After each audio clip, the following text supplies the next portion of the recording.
17 साल बाद वापस आ रहे हैं।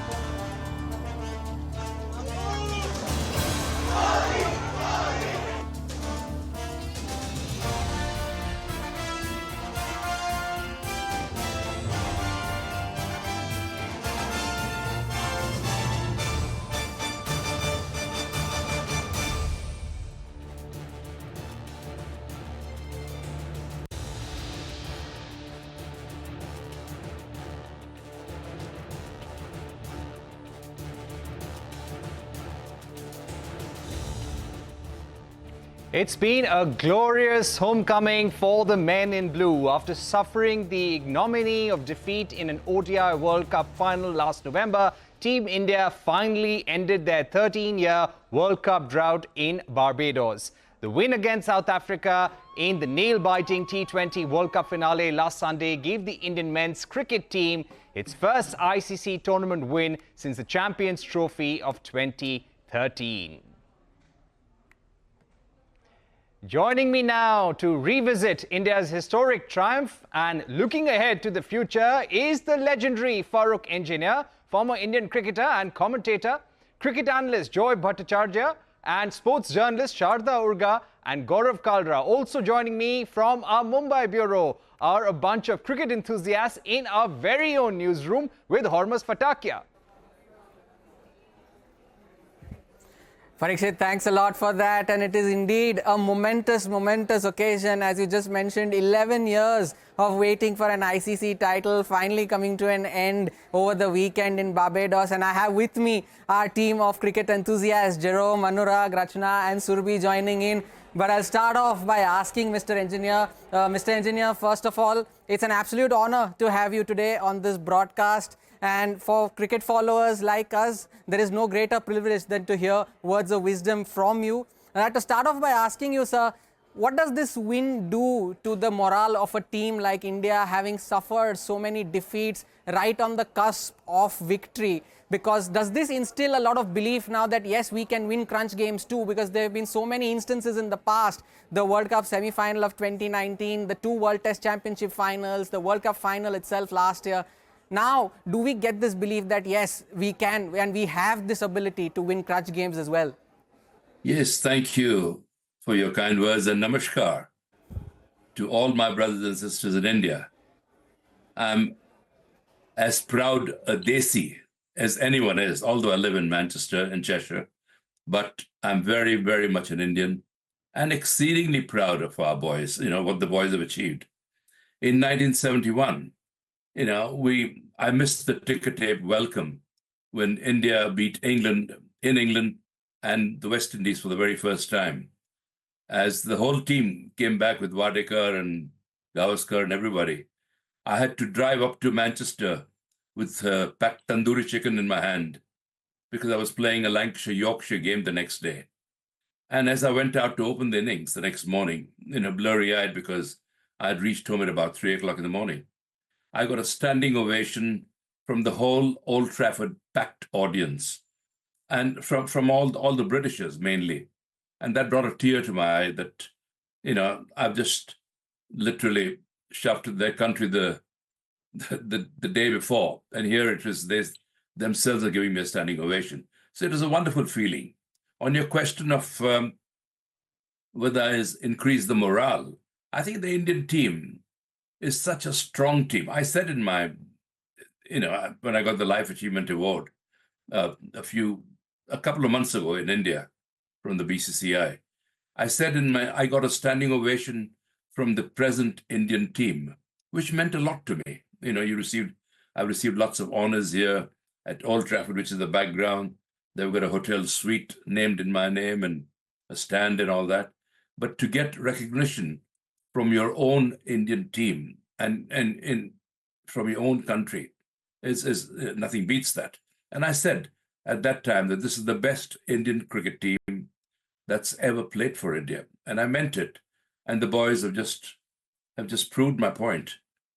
And we got paid I've got sorry to go on a bit, but someone keeps on sending me some viral messages that I won a Luna moped and Chandrasekhar as the best batsman for the India-England series. And B.S. Chandrasekhar won the best bowling prize, another Luna moped. And nowadays, the Indian team has got 125 crores, which I'm absolutely delighted. But just see the difference when in saying our boys thoroughly deserve every bit they've got. And I'm glad they won and getting a brilliant ovation back home. You know, brilliantly put, Mr. Engineer. Yes, we've been reading how 30 years back, the winning team, every player used to get 125 to 200 rupees at best. And today, you're talking about a package like 125 crores. So we've really come a long way. And I have to ask you, and this is by popular demand, whether you missed being in the commentator's box. I'm going to come to that in just a bit, Mr. Engineer. But just to also bring in Sharda Ugra at this stage. Of course you do. Sharda, thank you so much for joining us. Do you feel that this victory here was completely driven by emotions? You had Rohit Sharma, Hardik Pandya having a tough time over the last 2 months or so. You had Virat Kohli, who was playing his last day in the T20 format. You had Rahul Dravid, who is all set to hang up his boots as the head coach. Do you feel that this was a team driven by raw emotions? Hi, Parikshit. Congratulations to all of us, as I'm telling everyone these days. I don't think the victory was driven by emotion as much as it was driven by doing what they had to do, whatever the plans they had in place, the execution of their skill. What we saw after the victory, just all the emotion that you're talking about, I think that is just almost a release and a relief that they had actually crossed the line after making several finals in the last 13 months. This was their third ICC trophy final. I think it was that relief, but they were very sort of clear-eyed about what they had to do, and that's why they had such a good tournament where they were unbeaten. And the emotion that came after the what they had been dreaming of and working towards had been achieved. You saw tears in the eyes of all of them. You saw a lot of relief from so many players. It was a very I shouldn't say clinical, but it was very carefully planned. Sort of, it's literally like they kept their emotions to their side when it was 30 runs of 30 balls needed, and they said, this is how we can do it, this is how we can push. And people in the audience said that Bumrah's over literally was the over that sparked all the audience as well, which had also fallen silent. So I think a lot of actual play in a manner in which they had trained and worked for, and then you saw the emotion come through. Absolutely. And Gaurav, did you feel that this was a match where everyone played their part very well, and this is the winning formula which you need for a ICC trophy? Parikshit, I think there's very little doubt that we are looking at a bunch of cricketers who are once-in-a-generation players, and Mr. Engineer alluded to that. Sharda mentioned that as well. You just look down that team sheet. I mean, the names that you have there, Rohit Sharma, Virat Kohli, of course, but even the others, Jasprit Bumrah, who's now the best bowler in the world, perhaps the best white ball bowler of all time, Kuldeep Yadav, Hardik Pandya, Rishabh Pant, you can just go on and on. So it is a bunch of players which is among the best in the world, very skilled at what they do. And a team at the end of the day is really the combination of what every individual brings to the table. And I think in every position, India had the right players. Remember, just before the team went for this World Cup, the squad that was chosen came in for a lot of criticism. There was a lot of talk about whether India's made the right choices for spinners, whether they are playing the right depth, whether Hardik Pandya should be in the squad basis of his performance in the IPL that had just finished. I think considering all of those factors, given that the selectors took these calls and the team management had a plan in mind, they wanted to bat deep with the all-rounders, they wanted to give themselves batting options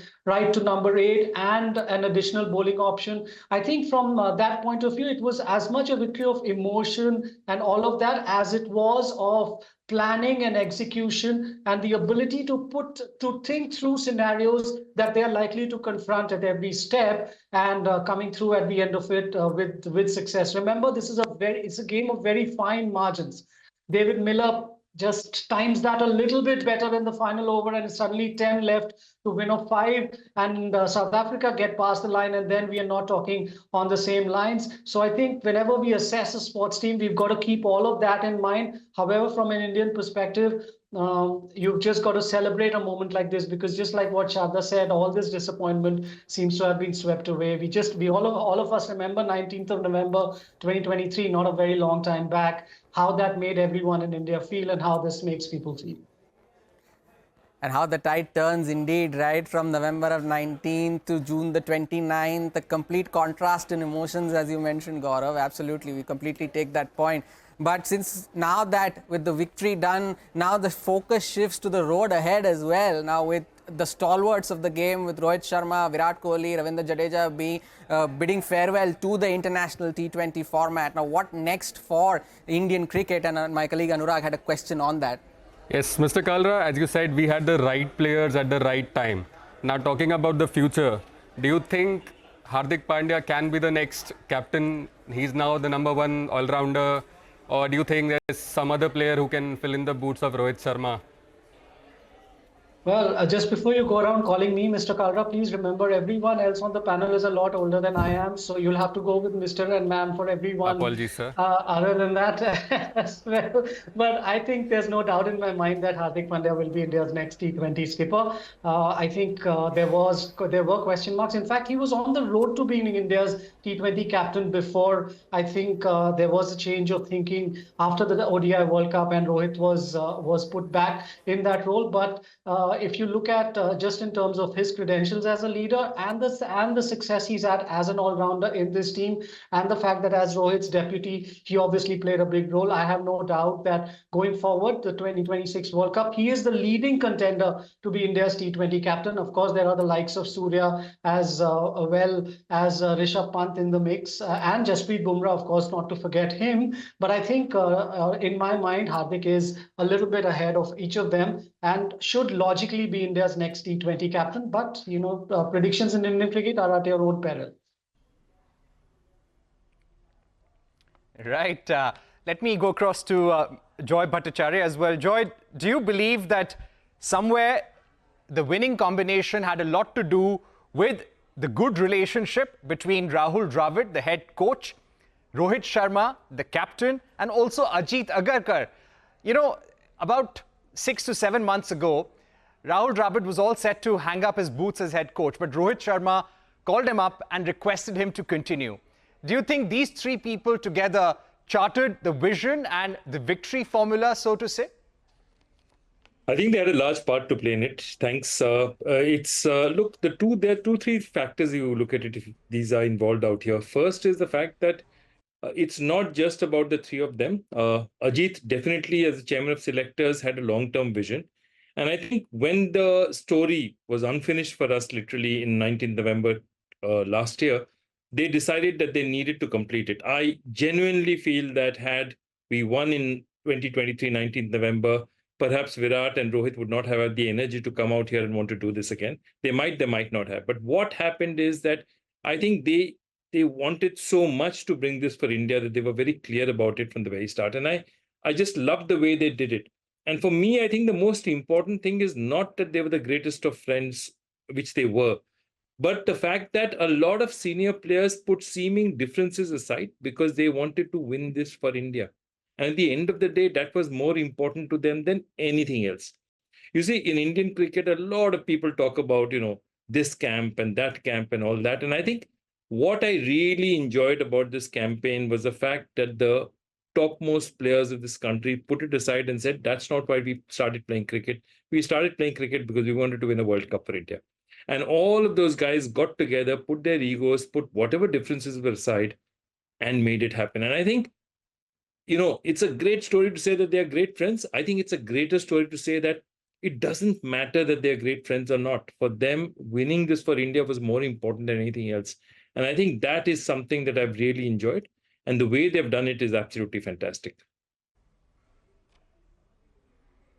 Right. And we're getting you live pictures from Mumbai. The team is, I think the team is all set to land in Mumbai in a short while from now. And you've got thousands of fans thronging the airport, the Wankhede Stadium as well. Mr. Engineer, if I can come back to you at this point, what would be your advice to the BCCI, the selectors for the future? You've got top players in the Indian squad who had a stellar performance in the T20 World Cup and also over the last 2 decades. The likes of Rohit Sharma, Virat Kohli, they're in their late 30s, 37, 36 years of age.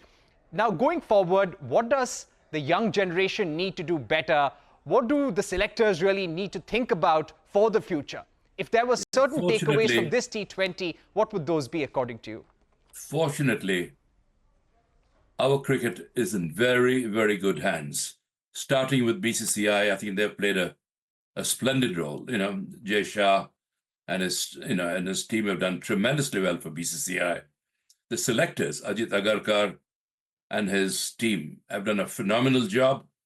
And of course, most importantly, the players on the field, and for having the confidence that they need to have. There were talks about dropping Virat Kohli for the last test and getting young Jaiswal in. That was the thing. But how can you drop a man with such a brilliant record behind him? So fortunately for India, we've got so much bench strength. Jaiswal, then the spinners, and we got such Sanju Samson, the wicketkeeper. Of course, Pant has done a tremendous job. And I, for one, am absolutely delighted that he's recovered so well from his injury. He had a very, very serious injury. I spoke to Rishabh much before that and had a long chat with him about wicket keeping and all that. He's such a great lad. And I'm so delighted for him that he had the confidence and he's put in the hard miles, hard work, and has become an excellent wicket keeper. His batting has always been explosive. So we have got a lot of bench strength. So a lot of guys the selectors can come to.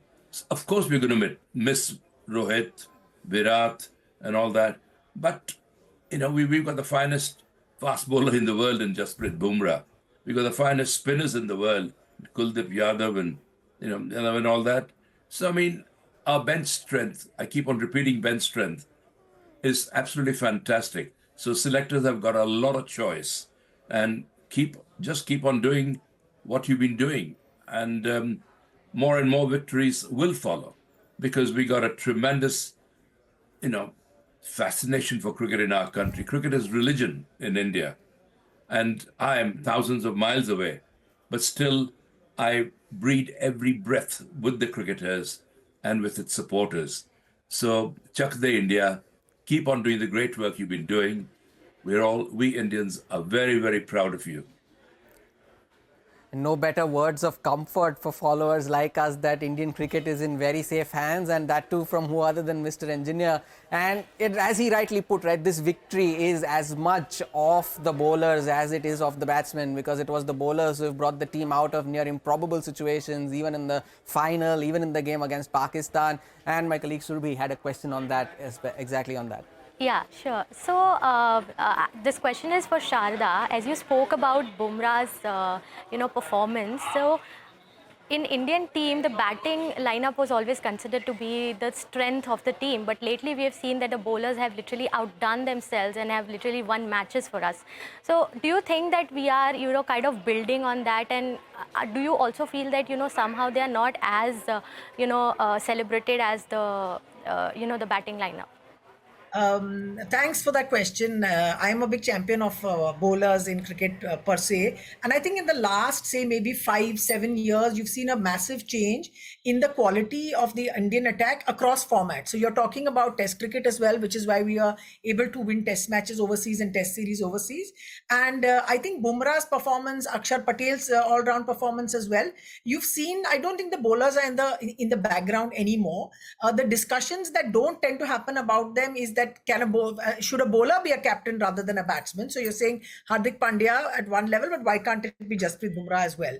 And I think it's the whole bowler-batsman imbalance that was there in Indian cricket that has definitely changed and shifted, not just in this event, but say in the last, say maybe 5-7 years, because you've had a very good pack of fast bowlers. And as Dale Steyn says, batsmen win matches and bowlers win tournaments, and that's what they did for India this time. I just want bowlers to get more credit than they do. I want the rules to be kinder to them. Indeed, the rules to be kinder to them. As they say, the cricket is a batsman-friendly game, as it is turning out to be. But of course, the bowlers more often than not put their hand up and say, of course, we are here as well. But my colleague Jerome had a question as well. Hi, Gaurav. In 2019, you and me got onto a podcast where we discussed in West Indies tour of India.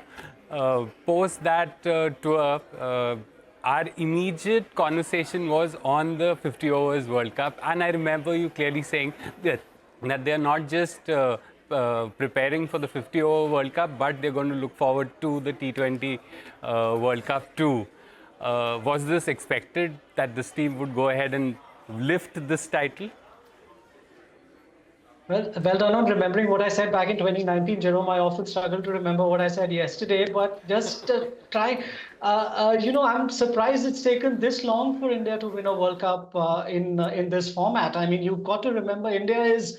Sharda is the eminent writer among us, but India really is the soul of T20 cricket in the world. It hosts the biggest T20 tournament that there is. And since the IPL came into being in 2008, there had been 8 World Cups and India hadn't won a single one. So it was a bit of an anomaly in itself that India, this country that hosts the biggest T20 tournament there is going around, the most competitive, the whole world comes and plays here, that India hasn't gone on and won a T20 World Cup. There have been disappointments. There's also been talk about whether India picks the right kind of players for T20 cricket, but that needed to be addressed, and it has been by this squad. The last 2 World Cups have been disappointments from an Indian lens, and the fact that India went into this World Cup with quite a few personnel from those 2 tournaments did raise a few eyebrows. But I think India's understood that there is a new template, perhaps not so much in this tournament where the bowling conditions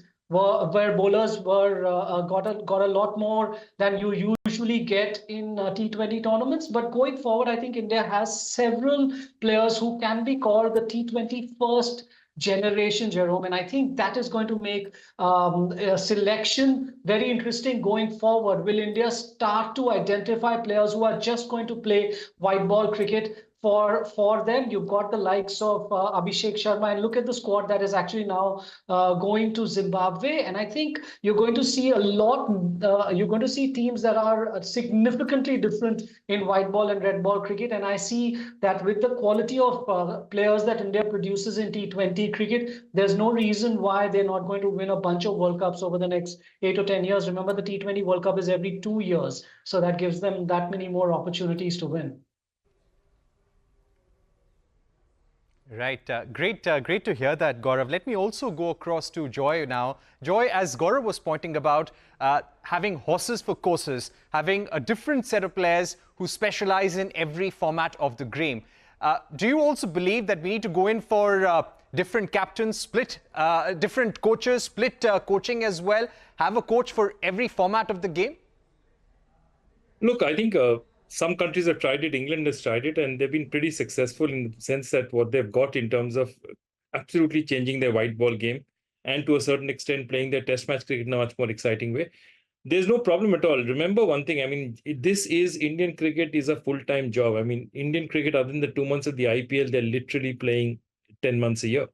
So to have somebody to stand up to that kind of pressure and be able to plan for it, I'd love to see a test match coach who can go away, plan for the test matches, plan what's going to happen out there while the ODIs are going on. So we just the amount of cricket we play and the kind of stars that we're looking to look after, like the test match team, looking after somebody like Shami, looking after the fitness of somebody like Bumrah over time. All these require specialist people. So I definitely think having a specialist staff, of course, there has to be somebody who's overall looking at the big picture, but that's the selectors' jobs as well.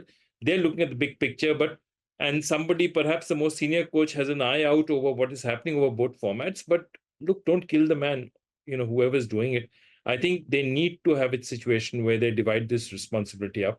And there's so much to be done. There's so much to be done because you see what's happened is the amount of cricket we play and a lot of T20 cricket, the consideration set for Indian cricket used to be if you have 11 players out there, there are about 20, 25 players in the mix. Now you're ending up at a situation with fast bowlers rotating and spinners rotating according to format. You have about 45, 50 players at any one time in that India mix. There are that many players who are capable of making it into the team, especially among the bowlers and the younger batters. So what happens there is that you need to keep an eye on all these people to make sure that you're following their progress and they are physically and mentally fit to do it. So yes, I would go for two coaches definitely, and just make sure that everyone perhaps have a senior coach who's overseeing both, but give him enough help in format so that he doesn't have to travel, say, for Zimbabwe, which even this time is not happening. So definitely more coaches than one. All right. Mr. Farooq Engineer, what do you feel? Do you feel that somebody like Gautam Gambhir may do a great job as head coach? His name has been doing the rounds. And if we were also asking you to compare this T20 World Cup winning team to Kapil Dev's World Cup winning team, what would be the similarities according to you? Well, Joy Bhattacharya made a very good point in having a specialist team coach for different formats. But I don't think all the hard work has already been done. We've got so much talent in India, so much strength in the whole squad, in the whole. If you can pick two teams from India, I think they could both come in the finals. I mean, our bench strength is so good.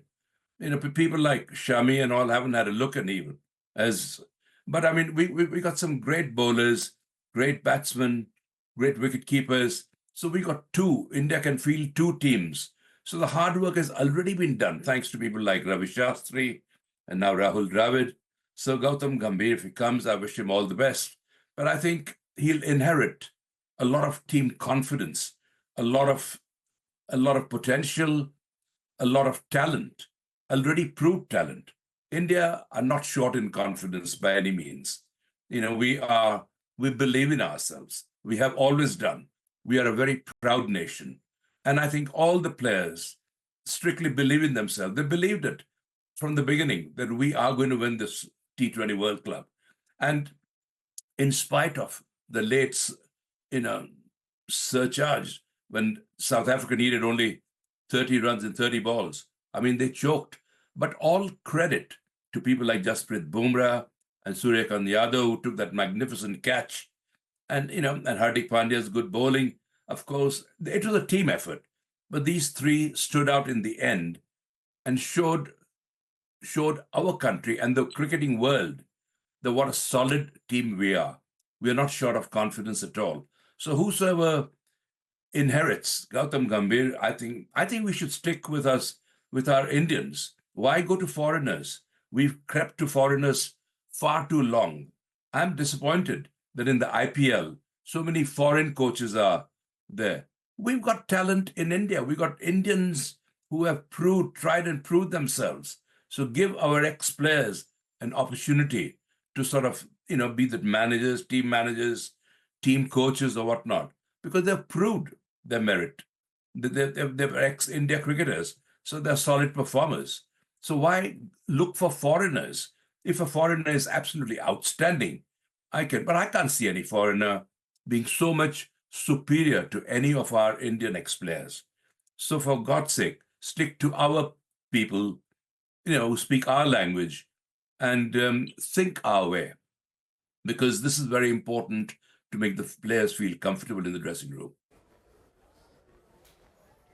Well, thank you so much for that, Mr. Engineer. I'd quickly like to take a question from our viewer who has written to us on Twitter. Arun Bhandari asks, T20 and ODI Cups are feel-good events. What needs to be done to draw attention and big crowds towards test matches and long-term plans to become a feared test match team in all conditions? Sharda, if you could take that. How come I get the tough question? Okay, no, I'm just joking. I'm just saying that, how do you improve test cricket audiences and so on? Play them in places where the audience will come. Make ticketing far more simple than it is. Ticketing in Indian cricket is an absolute mess. And I think that we have a test team that can go and compete and win overseas. We've got the bowlers that we need. I don't think that there's any shortage of talent in the country. What the Indian team and the selectors and the entire management has done in this event is what was missing the last few times is what are the selections you make, how do you read the conditions, and who do you pick. It's that simple. It's not a very complicated thing, and they took the right decisions, they made the right selections, and they played the team. They brought the trophy home because of like Mr. Engineer said. I think it was Joy who said that luck also plays a part. You need luck as well. So that's basically the formula that there is. You play where test matches will be watched, and you make ticketing easy, and you throw open the stadium if you think the crowd's not going to come, and people will come. I'm just looking at the photographs, and I'm just absolutely delighted to look at this massive crowd that's turned up. Wherever they think they're going to have this parade and within a specific point of time, they're sadly mistaken. So you just need to think about the fans, I think, a little bit more, and plan your test matches, not in venues where people will not show up, but in places where test cricket is appreciated. The appetite for cricket in India is different everywhere, and you have to respond in a way that people will turn up. They will turn up. There is absolutely no doubt. Just make sure that the ticketing is kept logical and easy, and they'll come. Yeah, fair enough. I'd also like to quickly ask about, there's another World Cup that we'll be watching out for. May I just add a small point to that, if you don't mind, before you ask your question, just what Sharda was saying. I think Sharda makes a very important point about, about fans and about the interest in Test match cricket. But I think as fans, as kind of people who are involved in the cricket ecosystem, we also have to recognize that at this moment in time, there's no doubt that the ruling the roost in the minds of the fans is this form of the game, is T20 cricket. We just have to see how the IPL functions. Sharda mentioned the crowds that are there, and I think it's very simple to just make the clear juxtaposition. Had this been an Indian team that was returning after winning the World Test Championship, we wouldn't have seen crowds of this kind. So yes, as times have changed, it's important and imperative to protect and further Test cricket. But I think we also have to recognize that at this moment in time, T20 cricket is what is drawing the crowds in. Well, definitely, Gaurav. Like I was saying, Sharda and Gaurav, another World Cup that we're looking out for this year is ICC T20 Women's World Cup. What do you think could be the lessons that we can draw from this particular tournament that women in blue can put into practice to bring that cup home as well? Asking Gaurav? To what has been said by Sharda and Gaurav? Yes, Hello? Gaurav. Yes. Yes, I'm just saying that this present Indian team is so good that it can adapt itself to T20 cricket, to 50-over cricket, or even to test match cricket. This is a good selection of the boys who are good in all formats of the game. Of course, we got very, very good players standing aside in the reserves and to take the place of people who are retiring or sadly retiring, and they're still fit to go on for years, I think. But we've got so much confidence and so much ability in the squad that they can adapt themselves to any form of cricket and bring more trophies for our Mother India. Right. Beautifully put, sir. Let me also get in Joy. I believe Joy has to leave. We will be keeping this program going till the next 30 minutes as well. But Joy, if I were to ask you about Rohit Sharma's legacy, he's retired from the T20 format, but if we have to look back at his captaincy, his stint with the Indian cricket team, what is the legacy he leaves behind? I think he left, his legacy for me was already secure, even though we did not win the World Cup in 2023, because the way he led the team, the way he changed his cricket to play, he changed his cricket, he deliberately took risks up front, he set the stage up for the way India would play the tournament.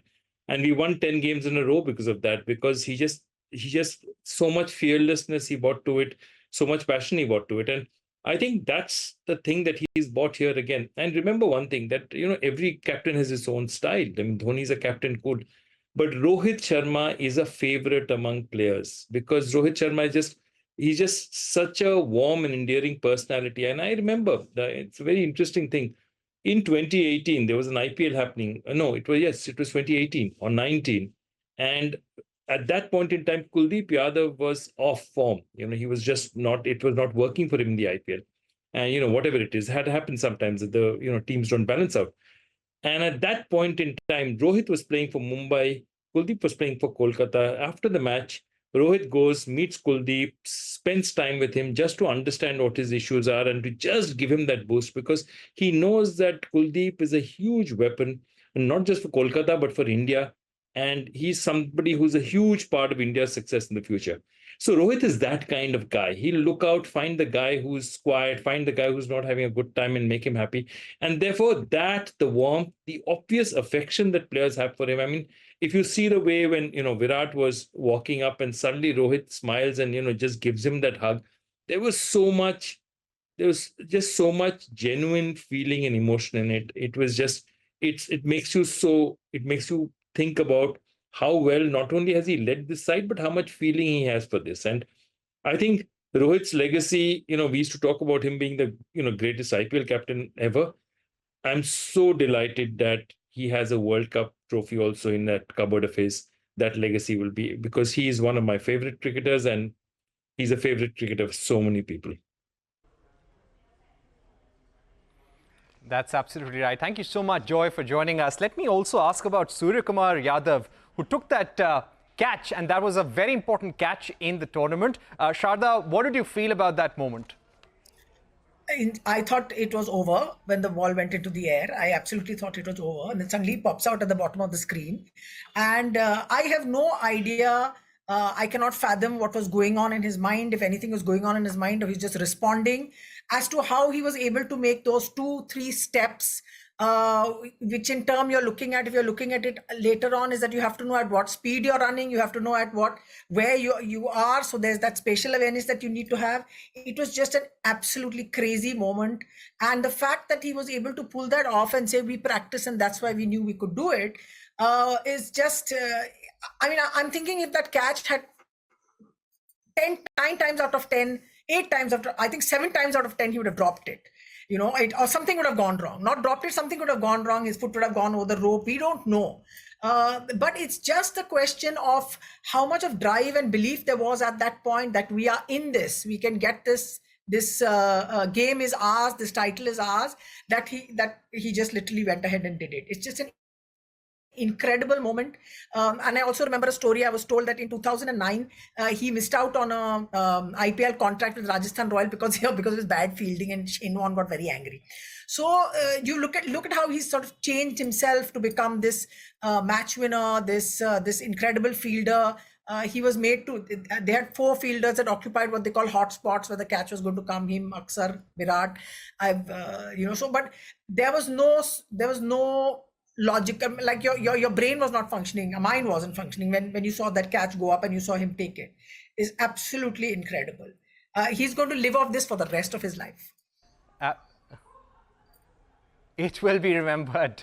Yes, those are the kind of things that legends are made of. But Gaurav, if I were to ask you about both Jasprit Bumrah and Arshdeep Singh, how would you rate their performance? Wasim Akram had a bit of advice for Arshdeep Singh, also telling him that you need to concentrate on the longer format of the game, test cricket as well.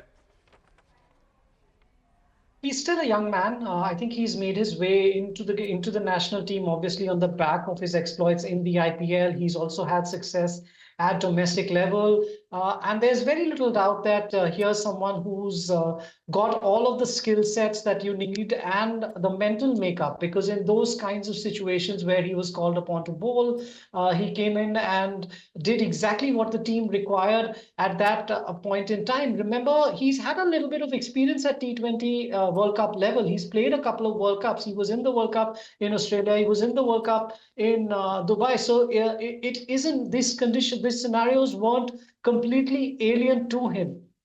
But here is obviously a player that India has remained invested in. There was a talk before the World Cup about India needing a bowler of his kind, left armer, which obviously is important here, someone who can bowl with the new ball in the power play and also then back up Bumrah in at the back end of the innings. And when you're playing a game, the kind that India were playing, essentially a run a ball game with the opposition having the number of wickets that they did, you need a bowler who's able to do two things: exercise control, so not bowl bad balls, which actually puts that equation in the favor of the opposition, and also be able to take wickets. And Arshdeep is able to do both. He was among the highest wicket takers in the series. So quite clearly, I think it will be a journey. I'm not quite sure where his game is when it comes to being able to play test match cricket, whether he's got the overs in his legs and he's done the yard.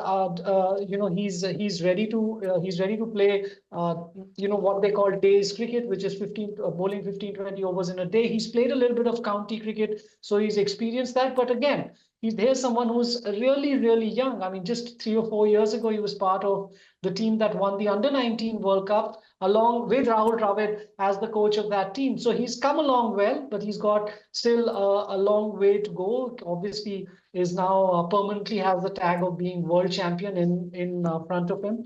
And I don't think, Parikshit, there's a lot left to say about Jasprit Bumrah. India should just count themselves very, very lucky. I think among this generation of great players that India has been blessed with over the last 8 or 10 years, there's no doubt now in my mind that if you look at any triumph that India has had, whatever format it might be over the last 5 or 6 years, what a big role Jasprit Bumrah has played in that, and he's still got 5 or 6 years, I think, in front of him. He had a bad back issue last year, came back after surgery, and he's as good as new. So Indian cricket can only hope that he can stay like this for the next 5 or 6 years, because he is, no question, an all-time great. A national treasure indeed is Jasprit Bumrah, and what bigger compliment he could get from the great Andy Roberts, who said that he could have taken the new ball in their era in the most fearsome fast bowling attack that the West Indies had back in the day. But we also have Hemant Kenkre joining in on the broadcast. Mr. Kenkre, good evening. Thank you for joining in. Or Professor Kenkre, if I could call you that. Bring the topic back to the discussion of coaches. We were having this discussion just a few minutes ago, and coaching franchisee cricket and coaching the Indian cricket team is a completely different ball game altogether, right? You need to have the temperament to handle the superstars of Indian cricket, and then to bring in the younger talent to nurture them and to make them feel belong to this setup as well. It's a full-time job, as a lot of our experts alluded to earlier as well. Who do you think, what should be the ideal quality of the next Indian coach that the BCCI is likely to pick anytime soon now? Well, as Mr. Engineer rightly said, that we should look for Indian coaches. We have the people, we have tremendous amount of, former cricketers, tremendous experience, etc. But I think human relations is very critical, man management. Because what Ravi did, and I've had the pleasure of, playing with and under Ravi Shastri at the Tatas for many, many years ago. And I've saw one thing about Ravi, that he's a great man manager. And I think to be a good man manager is, I think, utmost important, apart from, because when you are selected to play for India, you're already coached in that sense. You know what I mean? You don't need really any coaching. So I think it's all about managing people, managing the team, managing, egos, or managing whatever pluses, minuses, etc., etc. And obviously a lot of respect that the team has for that particular coach, like the kind of respect that, the team showed Rahul Dravid and they showed to Ravi Shastri earlier. And so I think that is a very, very critical element, because see, you have a batting coach, and you have a bowling coach, and you have a fielding coach. You have everybody. What you basically need is somebody to get all those guys together, and be a good manager of humans, understand where they're coming from, listen to them, talk to them, etc., etc. And that's one area which, Rohit particularly and Rahul have succeeded on, because everybody in the post-game, sort of interviews they've given, they said that, these guys had time for us. And I think that is very, very critical, man management. Indeed, man management is an important aspect for any coach as well. But the focus shifts to the future. As always, there are some other important tournaments coming in as well. The focus now goes back to the World Test Championship, the Champions Trophy that is lined up next year. So Anurag had a question on that as well. Yes, Farooq sir, do you think we are the favorites for these two tournaments? We have just 12 months coming in, and or do we need to do some changes with the new coach coming in? Will this current team be the favorites, or there are some changes lined up? That's a very good question indeed. I mean, on the question of the manager, I agree with my dear friend Hemant Kankre, who just said that there's so much, these guys, Ravi Shastri, man management he mentioned, is very important. He, Rahul Dravid, they've both done a tremendous job, and hats off to them. And whosoever comes in, Gautam Gambhir, hopefully, I hope there's an Indian coach that comes in. That would please me more. But this team, to answer your question, has got so much talent that they can adapt themselves to any format of the game. There's at this level, the coaches, they do not actually coach the players. The players are good enough to be selected for India. So already know their responsibilities. They already know how good they are or what their weaknesses are. You don't need a lot to tell them. They're already clever enough to know that. So coaching is a little tinkering here. Just dot the I's and cross the T's maybe. But you can't coach and make a guy at that level because he's already proved himself to be an Indian Test cricketer. So he's already got the runs or the wickets, a batsman or a bowler or keeper, maybe. So this team has got so much strength that it can adapt to any format of the game. And I have no doubt at all that in the coming months or years, we will continue to be the force and we will be the team to beat, really. So I see a very bright future for Indian cricket. Shabash, you guys have done tremendously proud, and keep going.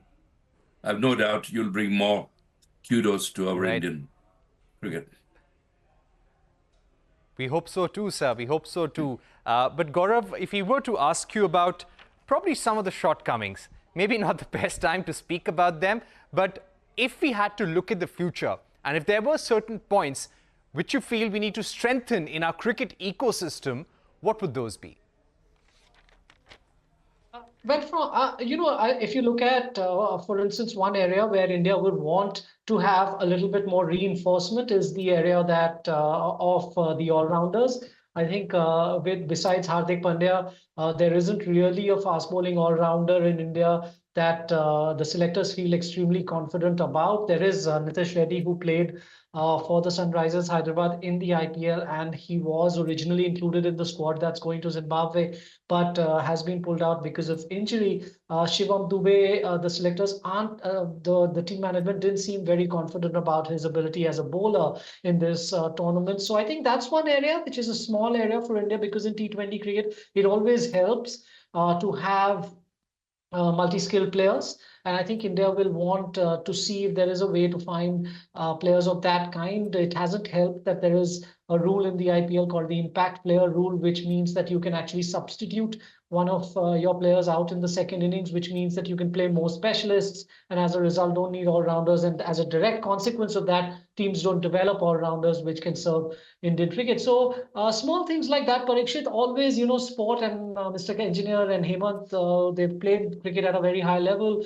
They'll tell you this much better than I ever can. Sport is always evolutionary. They're always moving forward, even after the great team in 1971 won in England and in the West Indies. It wasn't like they stopped. They tried to keep on getting better. They had setbacks. Subsequent to that, there is no guarantee that India will go into the next World Cup and win. There is a Champions Trophy coming up in 2025. India will want to do that, to have success in that. India hasn't won a World Test Championship, so they will want to first ensure that they qualify for the final in 2025 and then go ahead and win it. So it's always a continuum. It's always moving forward. It's never static. I mean, a day like this, you see those images that are coming out of Marine Drive, and just gives you a sense of deja vu. I was covering it feels like yesterday, but it was 2007. It was exactly like this, Parikshit. The whole sort of the whole of Marine Drive full of people as the team drove into the stadium, and the players will be aware of that. Today is a day of celebration. The next few days maybe is a day of celebration, but then they'll all knuckle down and look at the next challenge that's coming up in front of them. That's the very nature of sport, and they're going to have to keep on moving forward and look at where they are as a team, look at the shortcomings that they have, look at the areas that they need to improve on, and look at how they can keep finding ways and means and formulas to keep having this success. That's the whole beauty of sport, that you can't predict what's going to happen. Yeah, I guess it's a bit like what you do, Parikshit. It's a bit like the markets. You can't really tell what's going to happen the next day. Absolutely. Mr. Kirkere, if I were to ask you about the contribution of Virat Kohli, we've spoken about the legacy that Rohit Sharma will leave behind. But in terms of Virat Kohli's contribution to the cricket team, the T20 format, he's also announced his retirement from the T20. Yes. How do you see his contribution? One of our panelists had made the point about these top players, senior players, leaving all their differences aside. So what do you think Virat really brought to the table this time? We are just assuming that there were differences. I mean, to me, it never looked like differences ever. And there have been differences of many, many cricketers in the past who have represented India. But when they've worn those whites or whatever colors they wear nowadays, they've forgotten all about that. I think if one just has to see the way Virat Kohli was conducting himself while in the dugout, number one, and while also when he was on the field, whether he scored runs or didn't score runs, every moment, he was there egging on the players, trying to motivate anybody and everybody. I mean, his enthusiasm, it was, and that is what got infectious with the others in the sense, we saw Virat's, and we all know that Surya, Virat and Akshar were the three guys, and Jadeja, of course, were the three guys who were patrolling the boundary line. And that's what the fielding coach, T. Dilip, shared later. And so from that area, he was motivating people. And of course, the experience, I mean, look at his experience, tremendous experience. A young Yashasvi Jaiswal could probably walk up to him and, get a few tips from him, which are very, very critical. Between him and I would say Rohit Sharma, I mean, they were so experienced, for all the youngsters, who are sort of, who were there in the team. So I think it was both. One was the kind of motivation that he gave everybody in the team being on the field and also in the dugout. And two, of course, was the kind of experience that he must have shared with every cricketer in that squad. Absolutely, and the lasting legacy that both Virat Kohli and Rohit Sharma leave on this cricket field from the T20 internationals. But one final word then from Mr. Engineer. Skill development is also a very critical aspect, right, as the game is evolving, sir. You've played in an era when there were specialist batsmen and then there were specialist bowlers. Sometimes it comes across as if this current Indian setup also has gone down to this. You only have batsmen who bat and who have bowlers who bowl. Do you think that there is a need to have more batsmen who can bowl and more bowlers who can bat? Well, first of all, watching these scenes in Mumbai, my hometown, make me homesick. Watching the hotel that I normally stay there and Marine Drive, Chowpatty and all that, makes me want to eat sev puri and bhel puri, and all that brings back my wonderful memories of Mumbai, where I have a lot of friends, a lot of fans, a lot of well-wishers. So Mumbai Meri Jaan will always be, Meri Jaan. Yes, indeed, the boys deserve this tumultuous welcome that they're getting. And milk it, you deserve it, you've done it. There were three vital moments. Of course, we had a bit of luck. Luck you need all the time. But it was a very good decision to put Jasprit Bumrah on when Rohit Sharma did, because he got the crucial wicket. And of course, that excellent catch, super excellent catch by Suryakant Yadav. They practice those catches all the time. I know that. The fielding coaches, the bowling coaches and all, I've been talking to them. And they practice all these improbable moments that actually come into life. And so Suryakant's catch was, I would say I was super confident as soon as the ball went up, because he's a brilliant fielder. He, Hardik Pandya, Jadeja, these are some of the finest fielders that India have ever had. And the way Suryakant judged that, he caught it, he threw it up in the air, crossed the rope, jumped back, and of course took it. That was absolutely brilliant. I mean, it was not only showmanship, but it was great, very useful. And that, along with the rest of the bowling effort of Hardik Pandya, Arshdeep, I think, is a bowler that was talked about earlier. I think he's good for any form of cricket. he's a test match bowler. Why? This team is so good that they can adapt themselves to any form of cricket. And I see nothing but a very, very bright future. Of course, people like Rohit and Virat will be sorely missed. Rohit, especially, he's been a great captain, man management, as somebody pointed out. I address it. Excellent there too. So these are very important things. If Hardik Pandya is made the captain, I'm sure he will continue. I felt sorry for Hardik Pandya when he got a lot of stick when he was appointed Mumbai Indians captain in place of Rohit Sharma. But the way he was pelted with all sorts of boos and all that, which no one likes to see a great player do. But the way he's come out of that and glorified himself in this World Cup.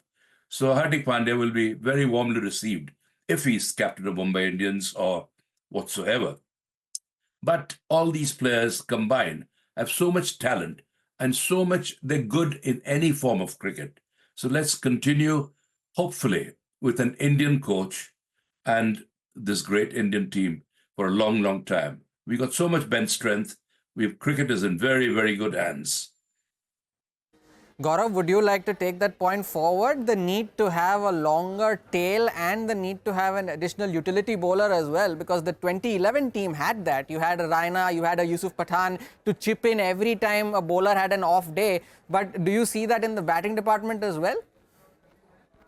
We were spoken about all-rounders. Why consider only bowlers and batsmen all-rounders? Rishabh Pant is an all-rounder. He's a wicketkeeper and a good batsman. I mean, of course, Jadeja and all these people. But look at, what's he called, Akshar Patel. Now, Akshar Patel is proving himself as a tremendous all-rounder. Whenever he's being sent up in the batting, he's proved his point and batted like a professional batsman, a proper batsman, not just to play airy-fairy strokes. So all these guys, we've got so many all-rounders in the side, and they should be developed. They work hard. Okay, they're paid handsomely, and good luck to them. Why not? We got paid 50 rupees a day playing test match. Myself and Gavaskar were beating New Zealand in 4 days when we needed about 10 or 15 runs and half an hour was left. And all sorts of messages were coming from the dressing room. अरे आज game मत खत्म करो, हमारे कल का 50 रुपए जाएंगे. That was the time when we paid 50 rupees a day. And if the game had ended in 4 days, we would have missed out on the 50 rupees for the 5th day. So, I mean, times have changed. So let's celebrate our victory this year. Let's enjoy it. And let's buckle down and win more and more trophies for our country. Because there's so much talent in our country.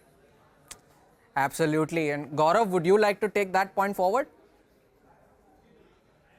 I think there was a conscious decision this time around to actually look at constructing a lineup and 11 that would allow India to bat deep, and which is why you saw both Akshar as well as Jadeja play in the 11 as well as Hardik Pandya, which meant that Rohit had actually 6 options, 6 frontline bowling options and batting till number 8. And if you think about it, India will need to keep thinking on these lines for players of this kind, because if you see the final, South Africa,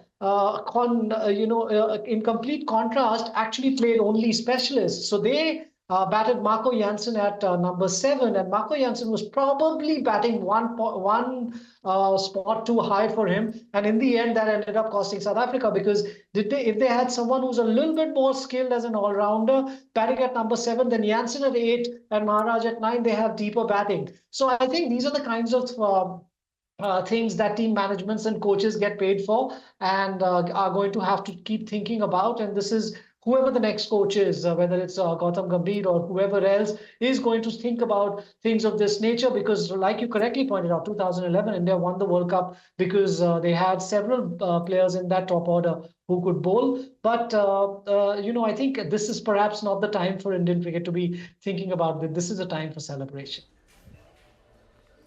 Sir, so do you feel we can have all-rounders as the probable batsmen and batsmen bowling as well, and talking about some of the IPL replacements, can they be the perfect replacement for Ravindra Jadeja? Because Ravindra Jadeja was one of the best all-rounders we had, especially now in T20s when we need batsmen as well as bowlers together to come up on the big stages. So how big will that be in terms of the new coach, whoever comes in, to find that perfect replacement? Sorry? Gaurav sir, if you can come in. Yeah. I mean, I think I'll only reiterate the point I made earlier. I think all-rounders in white ball cricket, in particular, in any kind of cricket, I mean, even if you talk about test cricket, all-rounders in any form of cricket are worth their weight in gold. I mean, you get two players for the cost of one. So, in a sense, you get two skill sets that you can use. So I think from an Indian perspective, there will be very, very methodical investment in players such as Nitish Reddy, who I mentioned earlier, players of this kind, and scouts and Indian cricket coaches, etc., support staff will be on the lookout for players like this. Jadeja's already moved on. Hardik Pandya is the only one really who makes a complete claim over being an all-rounder as a batter as well as a bowler. I take Mr. Engineer's point about a wicket-keeper batter being considered an all-rounder, but that's been the case for a very long time. Wicket-keepers are picked on the basis of their batting skills. So yes, I mean, it is an investment that every cricket team around the world will be making in, and India is no different. It was very clear in their thought process, and it paid off this time around. So for any young batters out there or any young bowlers out there, I think it is in their interest, if they want to play for India over a long period of time, to develop a second skill and to do it well, so that they can make a case for selection on the basis of the fact that they are good batters or good bowlers, but also can contribute with the second skill. Absolutely, and I'd want to shift the focus a little and go on to this much talked about debate of the need of an anchor in T20 cricket. And Mr. Kenkre, I'd want to ask you this question, that there has been a lot of debate about this, that where do you even need an anchor in a format when you just have to go bang bang from ball one, but if you did not have a Virat Kohli that day at 34 for 3, dropping anchor and playing the innings that he did, India would not have managed to reach 176, which they eventually did. So what do you think is the need? It's more of adapting to a situation, right? You don't necessarily need to have an anchor on absolute roads of a pitch, but for a pitch like that or for a situation like that, you would definitely need a player to drop anchor, isn't it? Absolutely, you need to get the whole act together, because you lose 2 or 3 quick wickets. Obviously, I mean, then the job of the batsman is to ensure that no more wickets fall. And keeping wickets in hand is a very, very critical strategy element in this particular format, or any format of the game for that matter, especially when you're chasing. So I think, to me, anchor is just a word. Anybody who can also, don't forget that when Virat Kohli, finally crossed his the score of 50, he was a different batsman. He was attacking, he was on the go, he was playing all his shots, etc. And Virat again is one of those classical kind of hitters. He's not the kind, the old school type, who probably don't put the ball too much in the air, and they play all on the ground like the old school cricketers of the old days used to do, most of them. Mr. Engineer was an exception because he was outstanding. And I saw him get 100 in Bombay at Brabourne. It was outstanding. So, there were very few exceptions in those days who could, play, above, hit the shots in the air and also off the ground. So I think Virat Kohli did the right thing at the right time because the situation demanded it. As you said, 30 for 3, that was the time to put your head down and ensure that you don't lose any more wickets. Because had they lost more wickets, then we would have been in trouble. Indeed, and that is exactly what, that was my question exactly, right? The need for an anchor or a role of an anchor, or to adapt to the situation in a crunch situation like that, especially on a big stage. But Mr. Engineer, I wanted to ask you, sir, you've been a wicketkeeper yourself, you've scored hundreds for the country. What the role of a wicketkeeper now, rather than just to keep wickets, to come to a position at which Rishabh Pant bats, or even for that matter, even for a Dhruv Jurel or a Sanju Samson to come into the side and be the role of an enforcer, as you were in your playing days, sir. Do you think that the role of a wicketkeeper has completely changed from your playing days to today?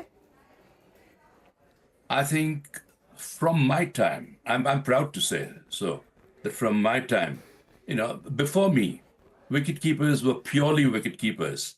And if they could bat and get some runs, it was a bonus to the team. But, I mean, I didn't see it that way. I thought a wicketkeeper has got very good eyesight. He knows exactly what the bowlers are doing, what the pitch is doing. So, I mean, why not a wicketkeeper be a very good batsman also? So, I mean, I concentrated on my batting. I enjoyed batting, opening the innings just as much as I enjoyed keeping wickets to the quartet of Chandrasekhar, Prasanna, Bedi and Venkat. But I mean, yes, wicket-keeping, in my time, there were wicket-keeper batsmen who were principally wicket-keepers who could also bat.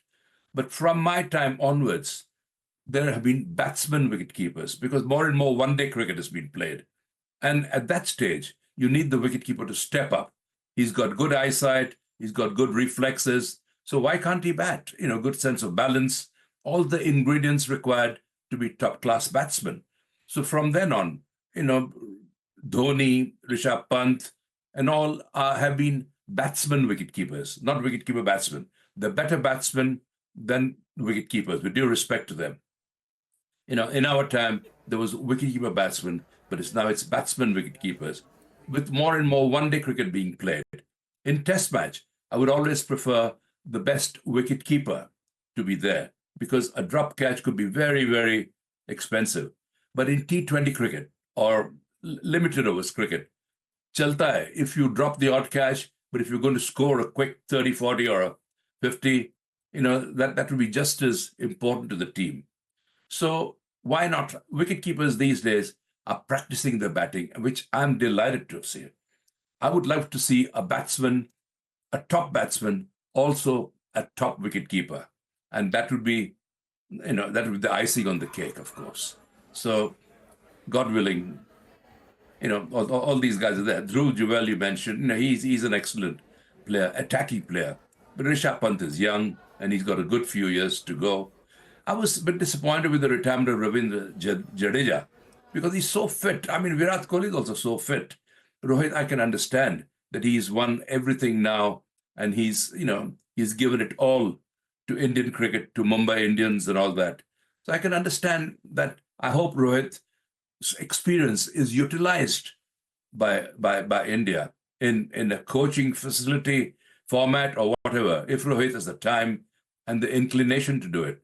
But his talents should not be wasted. We should make Rohit Sharma has been an absolute jewel in the crown. And I hope Indian cricket, BCCI, have the new to utilize him in a far greater capacity for the benefit of Indian cricket. Words of wisdom as always. And once again, Mr. Engineer, it's been an absolute honor to have you with us on the channel today on this very special broadcast to celebrate our cricket team. Thank you so much for sparing your valuable time and joining us today. And Mr. Kenkre, thank you so much for sparing your valuable time as well and joining us on this very special broadcast to celebrate our world champions. But the final word goes to our team and to our guys. And I'd like to ask you to summarize in one word. What were you guys feeling at that point of time when you needed 30 of 30 balls? What was the one word that you could describe your feeling at that time? Hope. We still had hope. Yeah, I think as far as you have hope, nothing is lost until the last ball, as they say. So definitely hope, but a bit of like pit in the stomach when you're so scared to see 25 for 25, 30 for 30. It was testing. I mean, we always say कि India के साथ कुछ भी हो सकता है कभी भी कोई भरोसा नहीं है. So which was actually true in the last match, and people who watched the match, they can tell you the thrill that they went through in the last couple of overs. It was madness, but it was amazing. Right, Hormaz, you wrote an article where you mentioned this nation and this team deserve this World Cup. Indeed, ummeed tha, and we won. And hope is where everything lies, isn't it? And to all our viewers, thank you so much for joining in on this very special broadcast right here on CNBC-TV18 to celebrate our world champions from Surbhi, Rachna, Jerome, Anurag, me and Parikshit and the entire team that put this show together. Thank you so much for watching. More news and updates continue right here.